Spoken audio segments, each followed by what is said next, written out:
Bonjour et très heureux de vous retrouver dans Bourse à Valeurs, l'émission de Lyon Décideur TV autour des entreprises régionales cotées sur lyondécideur.com et nos réseaux sociaux.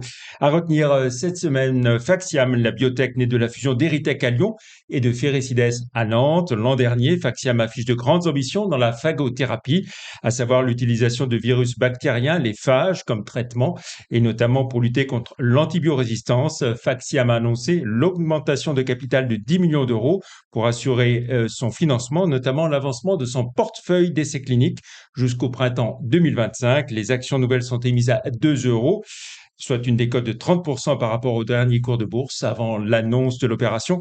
Sur une base de 5 actions nouvelles pour 6 anciennes, Faxiam veut dégager des moyens pour son portefeuille d'essais cliniques et son fonds de roulement. En bourse, Faxiam cotait 2,40 € mercredi dernier à la clôture, soit une chute de 47,8% par rapport au 1er janvier, de 69% en un an et de 96% en 5 ans. On retrouve à présent notre invité, Jean Ferrier, directeur général d'ABO. Bonjour. Bonjour. Et merci d'avoir accepté notre invitation. Alors ABO, un groupe bisontin d'origine, très présent en Auvergne-Rhône-Alpes, et qui est tout simplement un des leaders mondiaux des équipements de sport et de loisirs. Exactement, ABO, qui a un peu plus de 20 ans aujourd'hui, s'est développé sur et aujourd'hui 3 divisions. Une division sport qui représente à peu près 55% de notre activité, qui concerne les équipements de gymnastique, avec des marques comme Spieth et Gymnova qui sont connues des pratiquants. Dans les sports collectifs, comme le basket et l'éducation physique pour les écoles. Une division Sportainment Escalade, à peu près 20% de notre activité. Et puis une division aménagement de vestiaire qui est la division historique qui représente 25% de notre activité, un leader en France et puis en Allemagne et en Angleterre également. Voilà, un acteur mondial avec 75% de ventes hors France. 75% hors France, 80% en Europe, 15% en Amérique du Nord et le reste en Asie. Alors Jean Ferrier, vous venez de publier vos résultats 2023-2024 avec un chiffre d'affaires de 248 millions d'euros en progression de 4,6% en croissance organique, mais une filiale aux États-Unis, FundSpot, qui perturbe un peu le jeu, on va dire. Perturbe le jeu, c'est-à-dire que la performance du groupe est globalement satisfaisante et elle intègre pourtant une déconvenue qu'on a eue sur le marché nord-américain du sportainment. En 2 mots, le marché du sportainment concerne le marché des parcs de trampolines, des parcs de loisirs aux États-Unis, et ce parc a été fortement impacté post-Covid par la hausse des taux d'intérêt, par la hausse des coûts de construction et par une concurrence chinoise très agressive. Et donc notre activité s'est repliée sur le territoire, ce qui nous a conduit à mettre en place un plan de redéploiement qui est en cours et sur lesquels les fruits devraient arriver sur le Oui, dans prochain ce domaine, vous exercice. réorganisez complètement là-bas, hein. Exactement. Donc le plan a été lancé et c'est vrai que sur l'exercice, hormis cette filiale, l'activité aurait progressé de près de 8%, ce qui est vraiment satisfaisant pour le reste du groupe. Alors, si on détaille par grande division et par zone géographique, justement, qu'est-ce que cela donne? Alors la division la locomotive est la division toujours la division sport, hein, qui a fait une progression de 9% de son activité, donc ce qui est très bien dans une année pré-olympique. Nos marques comme Gymnova, qui est supporter officiel des Jeux de Paris 2024, a une forte progression cette année. Pour le reste, les murs d'escalade également ont connu une très forte croissance dans la division escalade, près de 24% de croissance organique. Donc là également, c'est très satisfaisant. Est-ce qu'on peut dire que vous êtes sur un marché porteur, mais qu'en plus vous surperformez le marché? Alors, il y a peu de statistiques. C'est vrai que Oui. faire 24% sur un marché qui est en fort développement, bon, on dit qu'on a dû prendre des parts de marché. C'est une belle progression. Dans le domaine du sport, c'est également une consolidation des parts de marché qu'on a pu prendre dans les années précédentes et on reste concentré sur cette année olympique. Alors, à présent, on va parler des résultats, hein, avec un résultat opérationnel courant qui progresse, un EBITDA courant aussi, mais le résultat net baisse fortement à cause de quoi? De votre organisation aux États-Unis?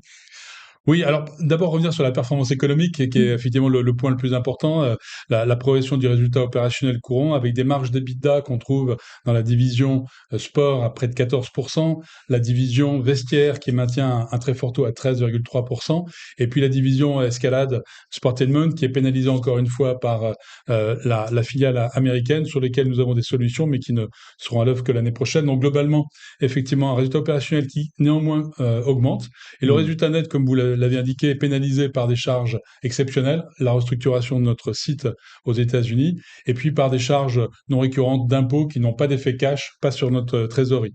Très bien. Alors, et puis une situation financière, on va dire solide, hein, avec un endettement net qui est bien inférieur aux capitaux propres. Oui, et puis également un levier qui reste à hauteur de 2,8 et qui nous permet aujourd'hui d'envisager d'abord de proposer un dividende à la prochaine Assemblée générale et puis d'avoir une performance économique qui nous permet d'envisager la suite de manière très positive.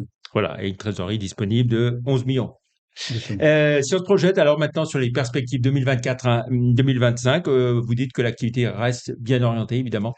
L'activité est bien orientée. On a eu une prise de commande qui s'est élevée à presque 5% sur l'exercice. Et puis le début de l'exercice, bien entendu, c'est les Jeux Olympiques, hein. On en a parlé depuis longtemps. Ça y est, on y est. On est à près de 40 jours maintenant de l'ouverture des Jeux. Donc nos trois divisions sont prêtes. Gymnova pour la gymnastique, Skelde pour les épreuves de basket en 5-5 et en 3-3. Et puis notre marque EP pour les murs d'escalade également. Oui, parce que vous l'avez dit, donc c'est l'installation à des équipements pour les épreuves de gymnastique, de basket et mur d'escalade hein, qu'on va découvrir évidemment en images en même temps que vous nous l'expliquez. Oui, bah écoutez, c'est une aventure qui a commencé il y a très longtemps, hein. Être d'abord sélectionné pour les Jeux, c'est une lutte, c'est une compétition déjà en tant que telle. Et puis Alors, c'est ensuite, pas c'est la la première préparation. Olympiade que vous faites, C'est hein. pas la première, ce sont les 16e Olympiades, 16e, hein. 16e auxquelles Vous participeront avez les commencé marques. sur quelle Olympiade alors? Je pense que c'est Skelde ou Spitz il y a dans les années 50 déjà. Oui. Donc bon, c'est vrai que par contre, dans les dernières années, Tokyo a été la première Olympiade pour les murs d'escalade et notre marque était là pour la première fois pour cette discipline qui est devenue olympique. Mais aujourd'hui, en termes de volume, on parle de 80 semi-remorques, une centaine de personnes présentes pour préparer les équipements, les superviser pendant les Jeux, et puis donc toute la prestation de service qui reste à réaliser. On peut dire que les JO, c'est une formidable vitrine pour vous, hein. Oui, c'est vrai que là, c'est un support de communication, c'est un événement unique. C'est vrai que même quand il se répète, aujourd'hui, c'est un élément sur lequel on peut être fier. Ça peut permettre d'embarquer également nos clients qui commandent ces équipements, qui les voient utilisés pendant les Jeux et puis sur lesquels on voit les meilleurs athlètes du monde se concurrencer et obtenir des performances incroyables. Donc, Hmm. Est-ce que vous êtes aussi sur les Jeux paralympiques?